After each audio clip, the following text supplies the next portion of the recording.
অর্ধাঙ্গিনী পর্ব 43 লিখেছেন Nusaiba Ivana. Nayana bed থেকে উঠে ড্রেসিং টেবিলের সামনে দাঁড়ালো। ড্রেসিং টেবিল জুড়ে নামি দামি ব্র্যান্ডের পারফিউম, বডি স্প্রে আর ঘড়ি।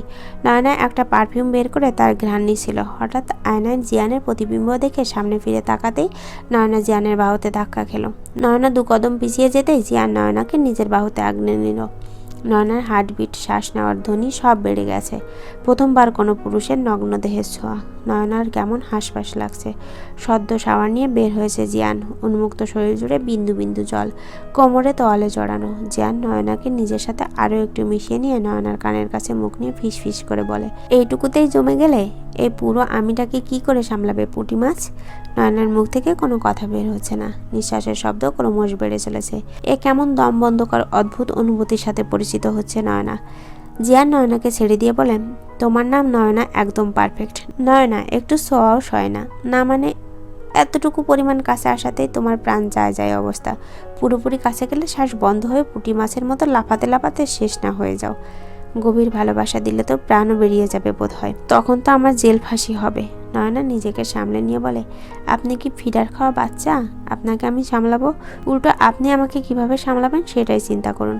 কারণ কথায় আছে, বউ পালন করা হাতি পালন করার চেয়েও কঠিন। এইটুকু পুঁটি মাছ সে আবার নিজেকে হাতির সাথে তুলনা করে। তোমার মতো পুঁটি মাছকে সামলানোর জন্য আমার একটা আঙ্গুলি যথেষ্ট। কথায় আছে, ছোট প্যাকেট বড় ধামাকা। So be careful. বউকে এত হালকাভাবে নিতে নেই mister plane driver. Plane drive করা সহজ হলেও বউ চালানো সহজ না মিস্টার প্লেন ড্রাইভার। হায় হায়, ভয় পেয়েছি আমি। তা বড় ধামাকার টেক্কা দেওয়ার জন্য আপনার সামনে পাইলট জিয়ান চৌধুরী উপস্থিত। এই যে মিস্টার প্লেন ড্রাইভার, শুনে রাখুন, রাজা বাদশাহ তার বিবিদের কাছে সামান্য প্রেমিক পুরুষ ছিলেন। আপনার মতো প্লেন ড্রাইভার তো কিছুদিনের মধ্যে আমার নেশায় বুঁদ হয়ে আমার ইশারায় নাচবেন। তখন বলবেন বউ বললে তাই, না বললে নাই। এই তোমার বয়স সবে 16, কিন্তু তোমার কথা শুনে মনে হচ্ছে ম্যাচিওর, প্রাপ্ত একজন নারী আমার সামনে। যাক, ভালোই হলো। আর অপেক্ষায় রইলাম তোমার নেশায় বুঁদ হওয়ার। কথাটা বলেই জিয়ানে এক চোখ টিপল। তবে নেশাখোরকে সামলাতে পারবে তো আফিমের ড্রাম? আমি আফিমের ড্রাম? জিয়ান নয়নাকে একদম নিজের কাছে নিয়ে এসে বলে, তুমি তো আফিমের সমুদ্র। তোমার আফিমের উত্তাল ঢেয়ে বেসামাল হতে চাই। নয়নার শ্বাস বেড়ে যাচ্ছে। জিয়ান নয়নার কাছে আসার সীমা অতিক্রম করতে চাইলেই নয়নার সাথে এমন হয়। জিয়ান দ্রুত নয়নাকে ছেড়ে দিয়ে বলে, তাড়াতাড়ি যাও, ফ্রেশ হয়ে আসো। আম্মু খাবার নিয়ে চলে আসবে তো? নয়নার ড্রেসিং টেবিলের এক কোণে আঁকড়ে ধরে বলে, পানি। আমাকে একটু পানি দিন, আমি নয়তো মরে যাব। জিয়ান দ্রুত নয়নাকে পানি এগিয়ে দিল। সবটুকু পানি পান করে জিয়ানকে জড়িয়ে ধরে বলে, আপনাকে ঘৃণা করি আমি। বলতে বলতে ঢলে পড়ল জিয়ানের বাহুতে। জিয়ান নয়নাকে কোলে তুলে পেটে নিয়ে শুয়ে দিল। সকাল তখন 6:50। জিয়ান নিজের ফোন বের করে অনিকেতকে কল করলো। রিং হয়ে কেটে যাচ্ছে, রিসিভ হচ্ছে না। জিয়ান লাগাতার কল করেই যাচ্ছে। অনিকেত ঘুম চড়ানো চোখে মোবাইল হাতে নিয়ে দেখে জিয়ানের কল। দ্রুত রিসিভ করে বলে, কি হয়েছে, সব ঠিকঠাক আছে? জিয়ান বারান্দায় চলে আসলো। গ্লাস টেনে দিয়ে বলল, আমার জন্য সুনয়নার এই অবস্থা। তুই কেমন ডাক্তারে এই রোগের ওষুধ দিতে পারছিস না? রিল্যাক্স ব্রো, সব ঠিক হয়ে যাবে। তুই আমাকে বল কি হয়েছে। জিয়ান সবটা বলল। তুই একটু দূরে দূরে থাকবি ভাবির কাছ থেকে। সে যতক্ষণ তোকে নিজ থেকে কাছে না ডাকবে ততক্ষণ তার কাছাকাছি যাওয়ার লিমিট ক্রস করবি না।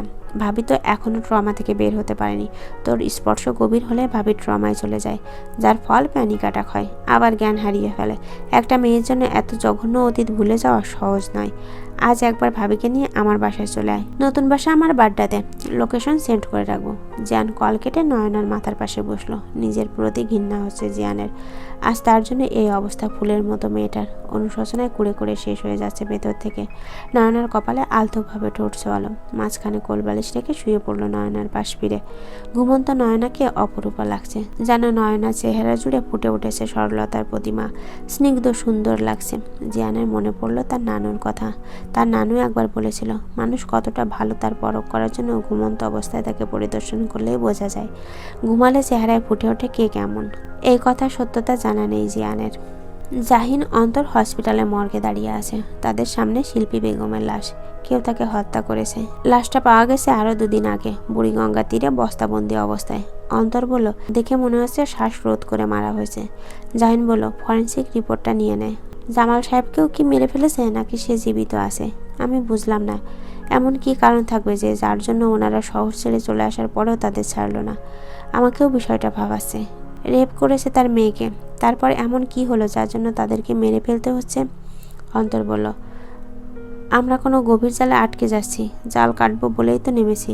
চল এবার বাসায় যাই। আচ্ছা, কাল রাতে কল করলি কেন? জানিস না, টং দোকানে এক ফালতু মেয়ের সাথে ঝামেলা হয়েছে।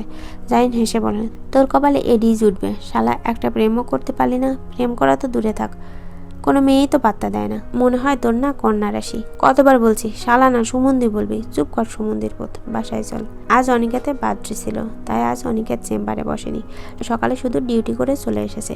অনিকেত বারান্দায় বসে আছে, বাইরের ব্যস্ত মানুষের দিকে তাকিয়ে আছে। মনে মনে ভাবছে, আচ্ছা আজকে আমার সত্যি সত্যি জন্ম হয়েছিল, নাকি এটা এতিমখানায় যে আমাকে রেখে গিয়েছিল তার দেয়া জন্ম তারিখ? আমার মা বাবা কে? ওনারা জন্ম দিয়ে আমাকে এত বড় দুনিয়াতেই একা রেখে কিভাবে চলে গেল? আমার কথা কি একটুও তাদের মনে পড়ে না? আচ্ছা, যে মা আমাকে 9 মাস গর্ভে ধারণ করলো, তারও কি একবারও আমার কথা মনে পড়ে না? নারীর টান নাকি বড় টান, তার কি সেই টানও কোনোদিনও অনুভূত হয় না? অনিকেতের চোখের কোণ ভিজে উঠেছে। ইচ্ছে করছে চিৎকার করে কান্না করতে। এই শহরে ইট পাথরের পাঁচিলের আড়ালে কত হৃদয় ভাঙার আত্মচিৎকার লুকিয়ে আছে, সেসবের কে খেয়াল রাখে? চলবে, বাকি পর্বগুলোর জন্য চ্যানেলেই চোখ রাখুন।